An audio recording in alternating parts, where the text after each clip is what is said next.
Hi, you're listening to Cultivate Curiosity, a podcast that inspires the next generation to stay curious. Cultivate Curiosity is brought to you by the Emerald Coast Science Center, a nonprofit interactive science museum and STEAM educational facility in Fort Walton Beach, Florida. This podcast is perfect for anyone curious about the world we live in because you never know what we'll talk about next. Hi, I'm Diane. And today we're here with Meenakshi Chabba, the ecosystem and resilience scientist with the Everglades Foundation. And we're so excited to have the Everglades Foundation with us again because the Everglades is such a huge, important part of our state, such a unique ecosystem. There's no place else in the world like it. And it's really, really important for us to pay attention to what's happening down there right now. So as the Everglades Foundation's ecosystem and resilience scientist, Meenakshi merges advanced knowledge of Everglades ecosystem science, ecosystem services valuation, and resilience planning for the natural and built environment in South Florida. She applies the knowledge to tracking and understanding how decision-making focused on the Everglades and our communities affects ecological and economic outcomes across the ecosystem. Prior to joining the foundation, she was a research analyst with the USAID-funded Disaster Risk and Resilience in the American Program at Florida International University's Extreme Events Institute, where she performed economic evaluations of approximately 20 USAID risk reduction projects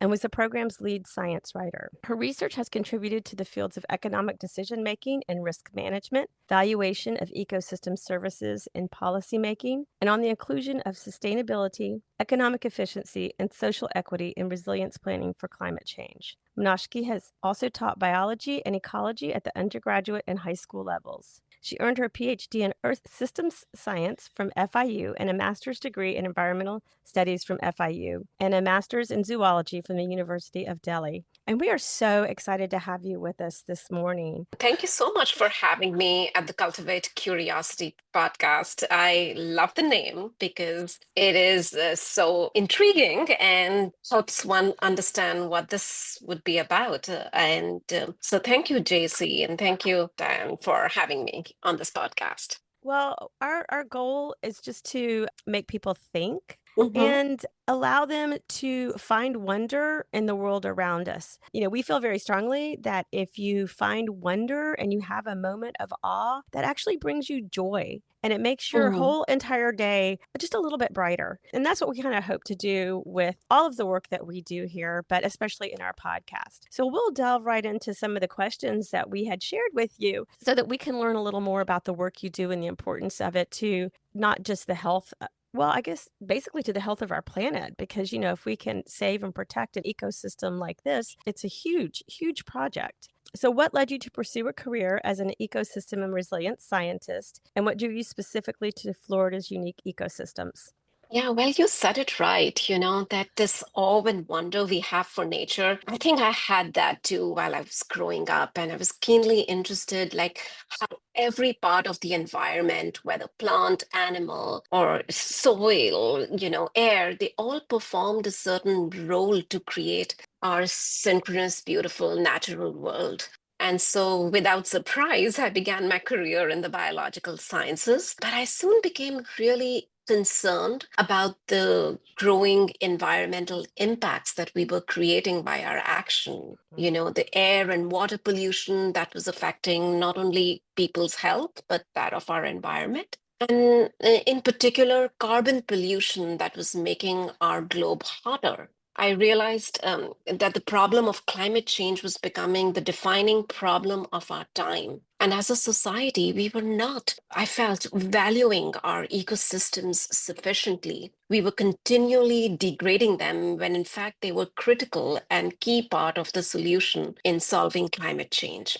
So it was at this time that I began my second master's degree in environmental science at FIU, that is Florida International University. You've already mentioned a lot in my bio. So I was living in South Florida at that time, and the Everglades mangroves, they drew my attention immediately. Now, this is the largest mangrove forest in the continent, under protected area in the Everglades National Park, one of the rare mangrove forests in the world where deforestation does not take place. They are resilient, awe-inspiring ecosystems. They live on the coast, like right at the confluence of land and sea. but they live in saline waters, which is a very stressful condition for most plants. And yet, they are ecosystems that provide us with many benefits. So, with respect to climate change, we were understanding how they serve as blue carbon systems, drawing down significant amounts of carbon from the air and helping to balance and lower the planetary heat. So I spent a long time studying these Everglades mangroves, and along with my advisor, Dr. Mahadev Bhatt, who's a highly accomplished environmental economist, we published a study together that put a value to the carbon stored in these Everglades mangrove forests. We published that this value is about $2 to $3.4 billion, so very valuable to humanity. I then went on to work in the field of disaster resilience at the Extreme Events Institute with Dr. Sarmiento, who's a notable disaster scientist and practitioner. So what we were doing over there was working in the field of disaster risk reduction in cities throughout the Americas, finding solutions that help reduce the impacts of disasters in communities. But I, in particular, was interested in using nature as a disaster risk reduction tool. I also finished my doctoral dissertation with Dr. Bhatt at FIU at the same time, and this was on the topic of sustainable and equitable solutions for urban resilience. So when I joined the Everglades Foundation as ecosystem and resilience scientist, I have since then been working to quantify and value the various benefits that the Everglades provides to give us a high quality of life, like giving us the access to clean drinking water to about 6 million people here in Southeast Florida, along with clean air, protecting us in several ways, and researching on how the Everglades restoration is key to building resilience in South Florida. I work with an exciting and accomplished team of scientists led by Dr. Steve Davis and collaborate with many other experts in the field to design solutions to reduce risks in our cities to make us more resilient against climate change while always prioritizing nature and people. I've traveled down to the Keys a couple of times and been Mhm. in the Miami area as well, and I just think looking at the mangroves and the root structure and how it stabilizes the shorelines and how it provides like a hiding place for a lot of different fish and species along those lines, like a place to just kind of, check out for a little while. Absolutely. And it's just absolutely gorgeous. So the mangrove forests are often called the unsung heroes of the coastline. So can you explain a little bit about how they protect our communities, especially during like major hurricanes and storms that unfortunately we continue to see more of and coming in much stronger? Absolutely. And you're right, they're unsung heroes because they serve us in so many different ways, but they don't get the attention they deserve. Now, you mentioned storms, like during storms, what happens is, and just as it happened like in Hurricane Irma in 2017, there are high winds that push the ocean water to an abnormal height, and this water is pushed onto the coast. This high water is called storm surge, and as it pushes onto the shore, it causes homes and properties to flood, causing loss and destruction. And in the last decades, as you just mentioned, we are seeing increased frequency and intensity of storms along the US Atlantic and Gulf coasts. Just last year, if you remember, we had hurricanes Helene and Milton as well. They struck us back to back and cost billions of dollars to the communities here and elsewhere. So the mangroves, again, as you mentioned, their complicated structure, their roots, stems, and canopies are a unique structure. What they do is when you have a thick belt of mangroves along the coastline, they act as a semi-permeable barrier against the storm surge. The mangroves absorb the energy of the surge and they slow down the water and divert it away. So what happens is the surge water, as it passes the mangrove belt, is much lower in height than the surge level in front at the ocean side. So if you have homes behind the mangroves, they are either spared the flooding from a storm surge or experience much lower impacts of flooding. Thus, they form a frontline community acting as buffers against these hurricane force winds.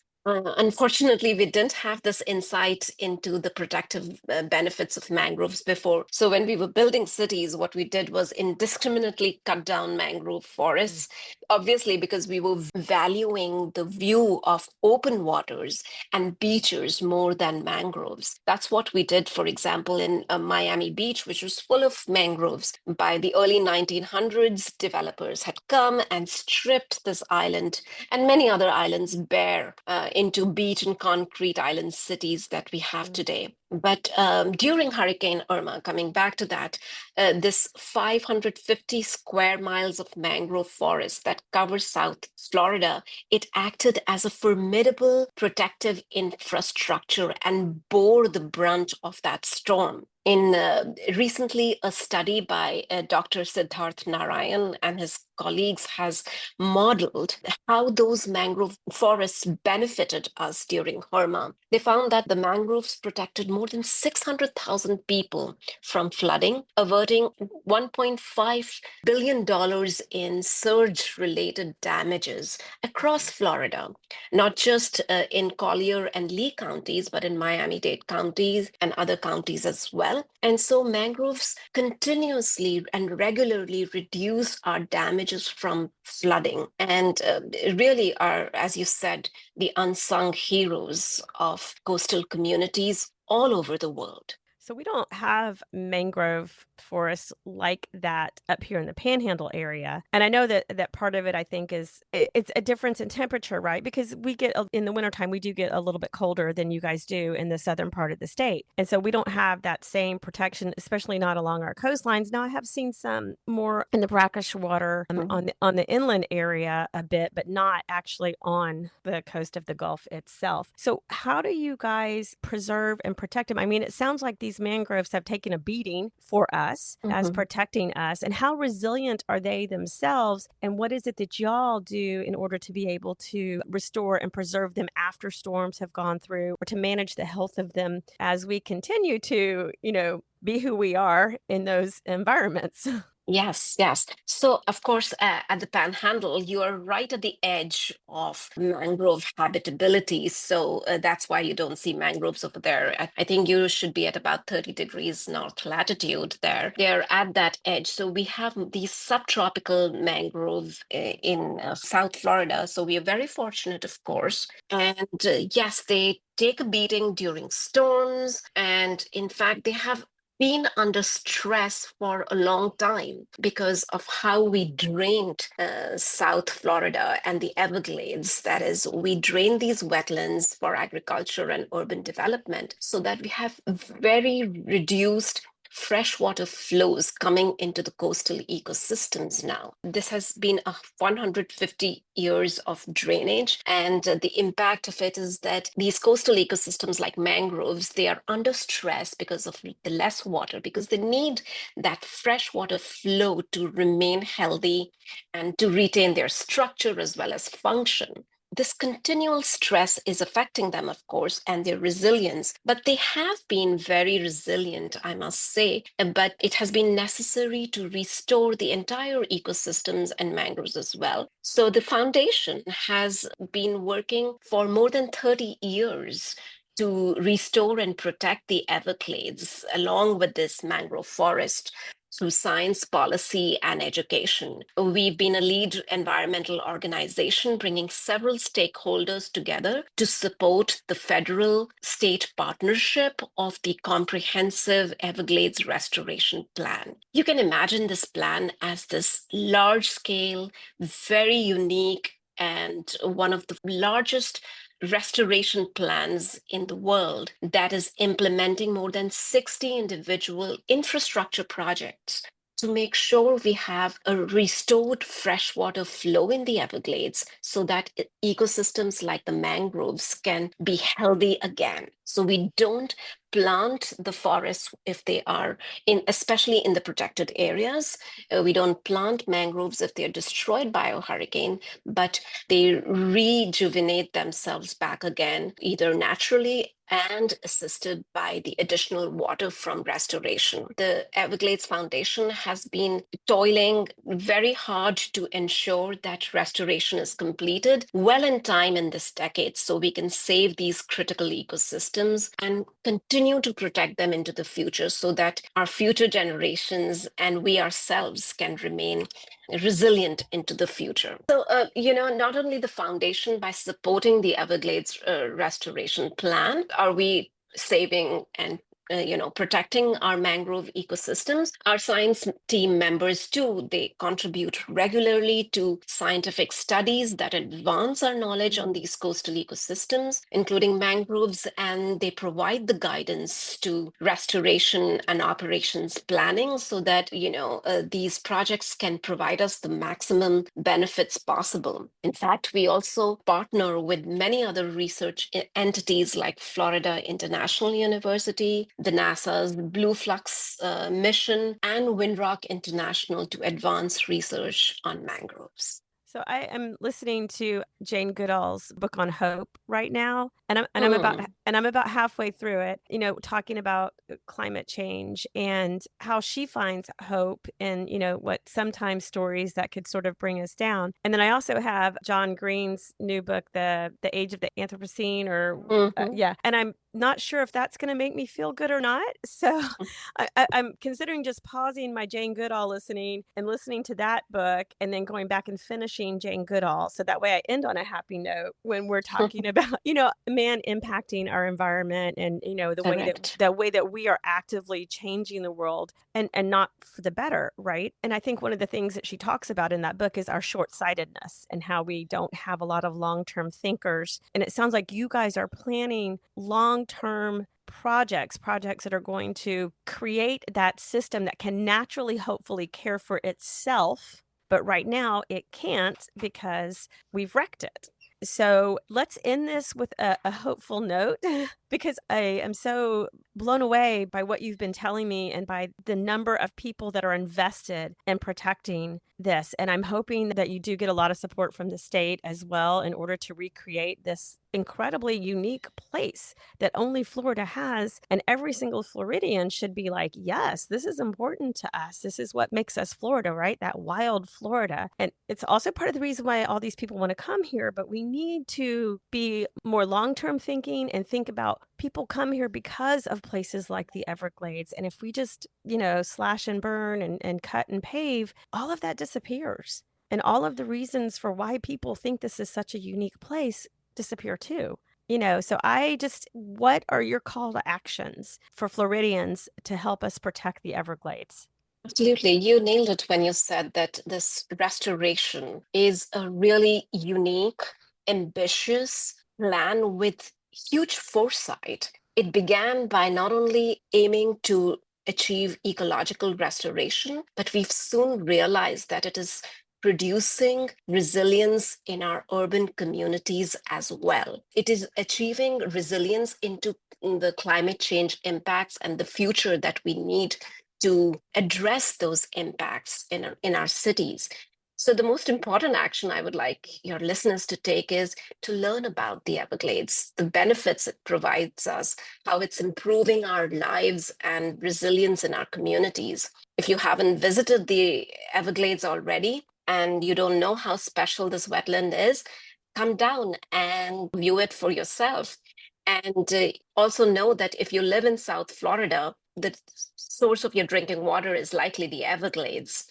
So follow us and the Everglades Foundation on social media, on Instagram or Facebook, to help you get easy access to these learning resources. But if you live in a coastal community, you also know that there are plans for resilience in the face of sea level rise and extreme heat.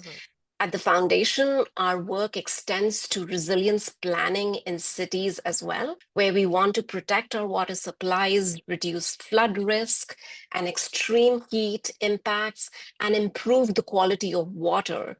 We think that it is through nature-based solutions instead of seawalls and storm gates alone that we will be able to create resilience in our cities.